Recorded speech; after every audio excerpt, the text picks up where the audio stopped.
तो पार्ट 2 में पढ़ेंगे। ये है परिवृत्त और ये है अंतःवृत्त। अगर परिवृत्त की त्रिज्या निकालना होगा तो a/√3 और अंतःवृत्त का त्रिज्या निकालना होगा तो a/2√3। अब एक सवाल पूछता है कि परिवृत्त और अंतःवृत्त के क्षेत्रफल का अनुपात क्या होता है। तो आप ये जानते हैं कि परिवृत्त की त्रिज्या है आपका a/√3 और अंतःवृत्त का त्रिज्या है a/2√3। तो इसके क्षेत्रफल निकालने के लिए इसका फार्मूला होता है √3 पाई आर स्क्वायर होता है वृत्त का क्षेत्रफल पाई आर स्क्वायर अनुपात पाई आर कैपिटल स्क्वायर। यहाँ मान रख दीजिए पाई और छोटा आर का मान है a/2√3 का स्क्वायर कर दीजिए और यहाँ पर a/√3 का स्क्वायर कर दीजिए। अब यहाँ आइएगा तो पाई यहाँ हो जाएगा a स्क्वायर बटा 4 × 3 और यहाँ हो जाएगा a स्क्वायर और √3 का मान केवल 3। ये a स्क्वायर से a स्क्वायर कट जाएगा, यहाँ पर पाई था तो पाई से पाई कट जाएगा। यहाँ तो ये हो गया आपका इतना। और अब ये क्या कहता है कि यदि किसी समबाहु त्रिभुज के प्रत्येक भुजा में 10% की वृद्धि कर दिया जाए तो उसके क्षेत्रफल में कितना वृद्धि होगा। तो जब ऐसा सवाल आपको पूछे तो आप इसको परसेंट को हटा के पहले फ्रैक्शन में तुड़िएगा तो 10/100 हो जाएगा और 10 से इसको सब काटिएगा तो 1/10 होगा। अब कह रहा है कि 10% की वृद्धि हो गया, मतलब कहने का मतलब कि पहले भुजा 10 था तो अब हो गया है 11। अब इसको कह रहा है कि क्षेत्रफल में कितना वृद्धि होगा तो ये दोनों को स्क्वायर कर दीजिए। क्या हो जाएगा 10 का स्क्वायर 100 और यहाँ 11 के स्क्वायर 121। अब 100 से 21 कितना बढ़ा है 21 तो ऊपर हो जाएगा 21 और किससे बढ़ा है 100 से तो नीचे 100। अब परसेंट में लाने खातिर 100 से 100 कट जाएगा तो कितना परसेंट की वृद्धि हो गया 21% का। अब देखिए इसी पर सवाल और क्या पूछता है कि यदि कोई समबाहु त्रिभुज के मान चलिए प्रत्येक भुजा में अगर कोई समबाहु त्रिभुज के प्रत्येक भुजा में 10% के कमी कर दिया जाए तब क्षेत्रफल में कितना कमी होगा। तब फिर इसको भी वैसा ही बनाएंगे। 10% है परसेंट हटेगा नीचे 100 10 से कट जाएगा 100 1/10 इसका फ्रैक्शन वैल्यू हो गया। अब यहाँ से इस कमी हो गया तो पहले भुजा 10 था अब कमी कर दिया गया 10% का तब कितना हो गया 9। अब फिर इसका क्षेत्रफल का पूछ रहा है कि कितना वृद्धि होगा तो इसको स्क्वायर कर दीजिए। 10 का स्क्वायर हो जाएगा 100 और 9 के स्क्वायर हो जाएगा 81। अब 100 से 81 कितना कम हुआ है 19 और किससे कम हुआ है 100 से तो बटा 100 गुना आराम से 100 कट जाएगा तो ये हो जाएगा आपका 19%। तो ये कमी हो गया वृद्धि हो गया। अब कहेगा कि भुजा को गुना 3 गुना 2 गुना कर दिया जाए तब क्षेत्रफल या परिमिति पर क्या प्रभाव पड़ता है। अब मान लीजिए कि यदि कोई समबाहु त्रिभुज के प्रत्येक भुजा को 2 गुना कर दिया जाए तो उसका क्षेत्रफल कितना गुना हो जाएगा। तो फिर वही कीजिएगा मान लीजिए कि पहले भुजा आपका मान लीजिए a था अब 2 गुना कर दिया गया तो कितना हो गया 2a।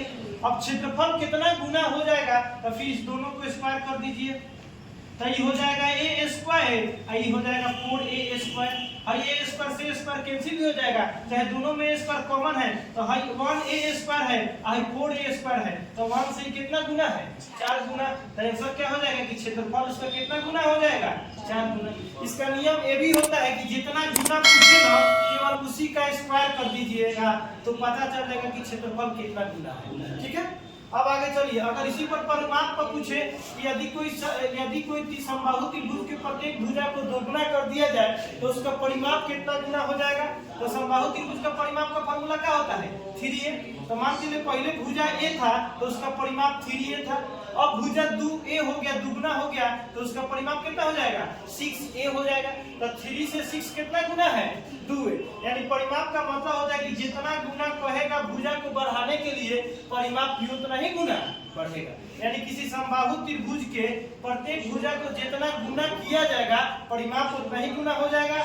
यदि किसी समबाहु त्रिभुज के क्षेत्रफल को जितना गुना किया जाएगा उसका जितना गुना भुजा को गुना किया जाएगा क्षेत्रफल उसका डबल हो जाएगा ट्रिपल हो जाएगा उसका स्क्वायर का गुना हो जाएगा। जैसे मान लीजिए कि यहाँ पर 2 गुना कर दिया जाए तो इसके स्क्वायर का गुना इस क्षेत्रफल हो जाएगा तो 1 था तो 4 हो जाएगा यानी 4 गुना हो जाएगा।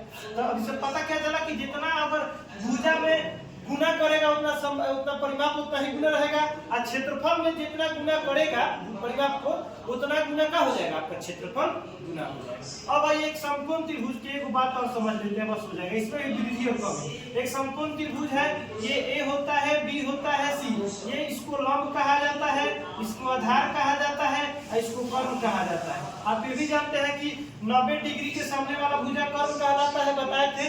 और ये 90 डिग्री के सामने वाली सबसे बड़ी भुजा भी होती है, और ये दोनों छोटी होती है। और कर्ण के स्क्वायर ये दोनों भुजा के वर्ग के स्क्वायर के योग के बराबर होता है। तो अगर कोई कहे कि यदि किसी समकोण त्रिभुज के आधार को 10% बढ़ा दिया जाए और मान के चलिए लंब को भी 10% बढ़ा दिया जाए तो क्षेत्रफल कितना गुना बढ़ जाएगा, ठीक है। तो इसका फॉर्मूला होता है x + y + x गुना y बटा 100। ये हमेशा क्षेत्रफल पर लगता है, आयतन पर नहीं। तो कितना परसेंट बढ़ाया है? 10%। तो 10 + 10 + 10 गुना 10 बटा 100 हो जाएगा। अब यहाँ पर 10 10 20 हो जाएगा, प्लस 1 0 से 1 0 1 0 से 1 0 तो 1 हो जाएगा। अब 20 से 1 कितना हो जाएगा?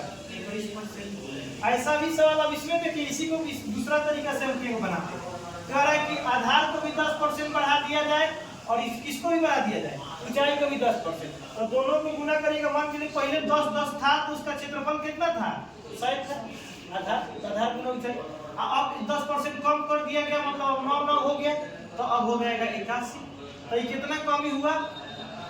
19 का। किससे कमी हुआ? 100 से गुना 100। ये कमी कहेगा तो अगर यही वृद्धि कहता तो यहाँ 9 की जगह क्या हो जाता? 11 हो जाता। 11 और 11 तो 11 11 कितना हो जाता? 121। अब 100 से कितना ज्यादा है? 21। 21 अब बटा कितना? 100 और गुना कितना? 100 100 कट जाता, कितना परसेंट की वृद्धि हो जाता? 21%। फिर हम लोग मिलते हैं अब